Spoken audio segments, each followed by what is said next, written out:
আপনাদের সকলকে স্বাগতম।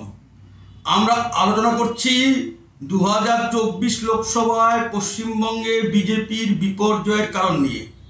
হাড়ির যেমন একটা ভাত টিপলে বোঝা যায় বাকি হাড়ির চালের বা ভাতের কি অবস্থা আছে, সেরকম সাংগঠনিক দুর্বলতার বিষয়টা বা সাংগঠনিক বিষয়টা একটা এলাকা দিয়ে অন্য দ্বারাও বিচার করা সম্ভব।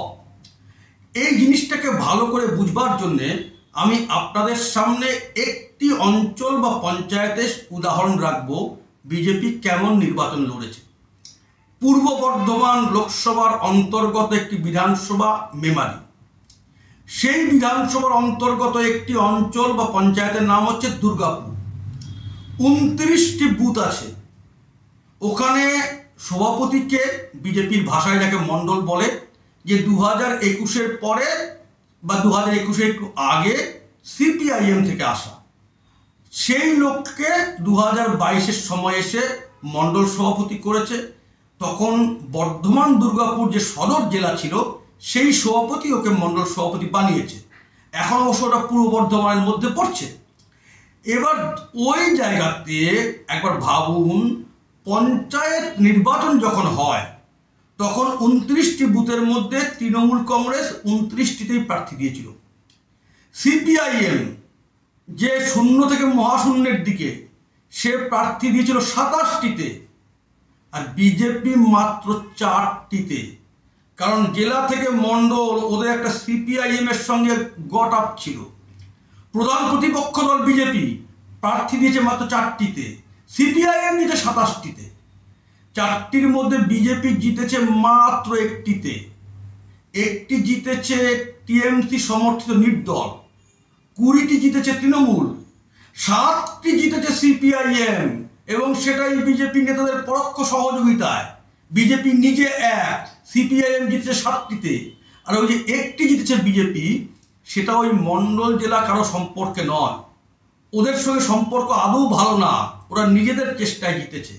এবার এইরকমভাবেই চলছে, কোনো বুথ কমিটি নেই, বুথের খবরাখবর নেই, কিছুই নেই। হঠাৎ করে লোকসভা নির্বাচনের আগে নাকি বলা হলো 28টি বুথে সভাপতি এবং কমিটি হয়েছে।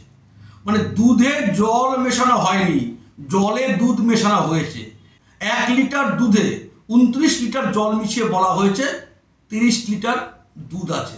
কেননা পয়সাটা মারার জন্যে। বুঝতেই পারছেন কটা বুথে এজেন্ট ছিল, আদৌ ছিল কিনা, কোথাও বুথ ক্যাম্প ছিল কিনা, কি নির্বাচন লড়েছে। একটাতেও মনে হয় বাড়ি বাড়ি যাওয়া হয়নি, কোথাও কোনো সেই অর্থে কাজই হয়নি।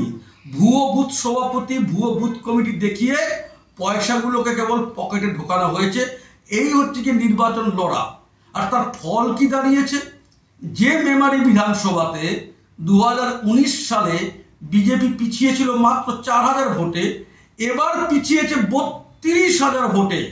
কারণ এই হচ্ছে কঙ্কালসার সংগঠন, ভুয়ো বুথ, পয়সা মারার পরিকল্পনা, এই নিয়ে নির্বাচন চালানো হয়েছে। আমি একটি উদাহরণ দিলাম, যে পূর্ব বর্ধমান কেন্দ্রের মেমারি বিধানসভার দুর্গাপুর অঞ্চল।